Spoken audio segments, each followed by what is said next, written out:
اعوذ باللہ من الشیطان الرجیم، بسم اللہ الرحمن الرحیم۔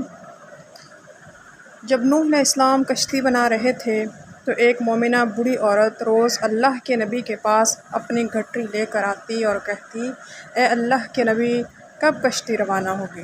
نوح علیہ السلام فرماتے، ابھی دیر ہے۔ وہ عورت شام تک بیٹھی رہتی، پھر اٹھ کر چلی جاتی۔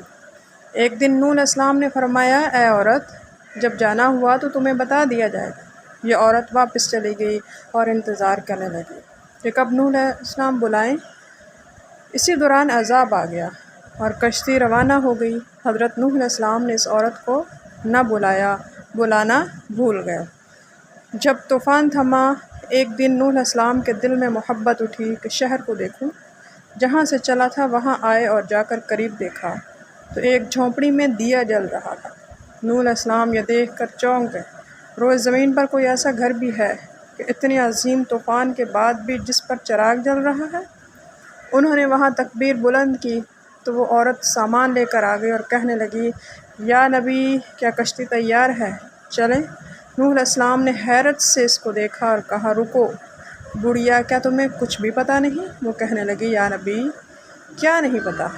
کہا، اتنا بڑا سیلاب آیا، بارش آئی، تمہیں کچھ بھی پتہ نہیں؟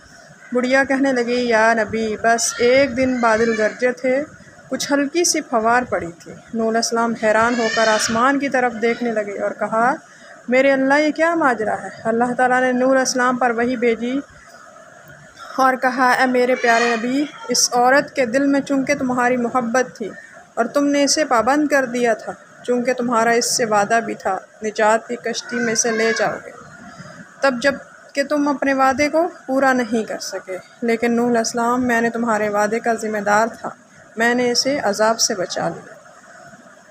اے مومنو، یہ حدیث قیامت تک کے مومنین تک پہنچانا تم پر واجب ہے، اور انہیں بتا دو کہ جس نے ہم سے محبت کی، قیامت کا عذاب ان کو۔ جیسے بڑھیا کو پتہ نہیں چلا، ہمارے مومنوں کو بھی پتہ نہیں چلے گا کہ قیامت کب آئی اور کب چلی گئی۔ ایک عذاب جو ایک طوفان کی صورت میں نوح علیہ السلام کی قوم پر آیا، جس میں حضرت نوح علیہ السلام نے ایک کشتی بنوا کر صالح انسانوں اور جانوروں کو سوار کیا تھا۔ اس طوفان میں زمین مسلسل پانی اگلتی رہی اور آسمان مسلسل پانی برساتا رہا۔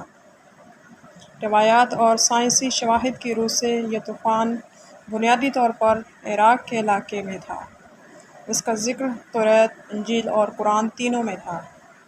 اللہ تعالیٰ نے آپ کو حکم دیا کہ آپ ایک کشتی تیار کریں، چنانچہ آپ نے لگائے ہوئے ساگوان، ان کے درخت تیار ہو گئے اور آپ نے ان درختوں کی لکڑیوں سے ایک کشتی بنائی جو 80 گز لمبی اور 50 گز چوڑی تھی، اور اس میں 3 درجے تھے۔ نچلے طبقے میں درندے، پرندے، حشرات الارض وغیرہ، اور درمیانی طبقے میں چوپائے وغیرہ جانوروں کے لیے، بالائی طبقے میں خود اور مومنین کے لیے جگہ بنائی۔ اس طرح یہ شاندار کشتی آپ نے بنائی اور آپ کی اور مومنوں کی محنت کاریگری کا ثمرہ تھی، جنہوں نے بے پناہ محنت کر کے یہ کشتی بنائی تھی۔ جب آپ کشتی بنانے میں مصروف تھے تو آپ کی قوم آپ کا مذاق اڑا رہی تھی، طرح طرح کے تمسخر اڑا رہی تھی اور قسم قسم کی طعنہ بازیاں، بدزبانیاں کر رہی تھی، اور آپ ان کے جواب میں یہی فرماتے، آج تم ہم سے مذاق کرتے ہو، لیکن مت گھبراؤ، جب خدا کا عذاب تم پر آئے گا، طوفان آ جائے گا، تو ہم تمہارا مذاق اڑائیں گے۔ جب طوفان آ گیا تو آپ نے کشتی میں درندوں، پرندوں، ہر قسم کے حشرات الارض کا ایک ایک جوڑا سوار کرا دیا۔ خود آپ اور آپ کے تینوں فرزند، یعنی حام، مام اور یاسفت، ان تینوں کی بیویاں اور آپ کی مومنہ بیوی، 72 مومنین، مرد، عورتیں اور 80 انسان کشتی میں سوار تھے، اور آپ کی بیوی واغلہ جو کافرہ تھی، اور آپ کا ایک لڑکا جس کا نام لعان تھا، یہ دونوں کشتی میں سوار نہ ہو سکے، طوفان میں غرق ہو گئے۔ طوفان میں کشتی والوں کے سوا ساری قوم اور کل مخلوق غرق ہو کر ہلاک ہو گئی، اور آپ کی کشتی جودھی پہاڑ پر جا کر ٹھہری۔ اور طوفان ختم ہونے کے بعد آپ مع کشتی والوں کے لیے زمین پر اترے، اور آپ کی نسل میں بے پناہ برکت ہوئی، اور آپ کی اولاد تمام روئے زمین پر پھیل کر آباد ہو گئی۔ اس لیے انہیں آدم ثانی یعنی زمین پر موجود انسان کا دوسرا باپ آدم بھی کہا جاتا ہے۔ یعنی یہ تھے نوح علیہ السلام جو اللہ کے نبی تھے۔ اور اللہ نے ان کو بہت سعادت سے نوازا تھا۔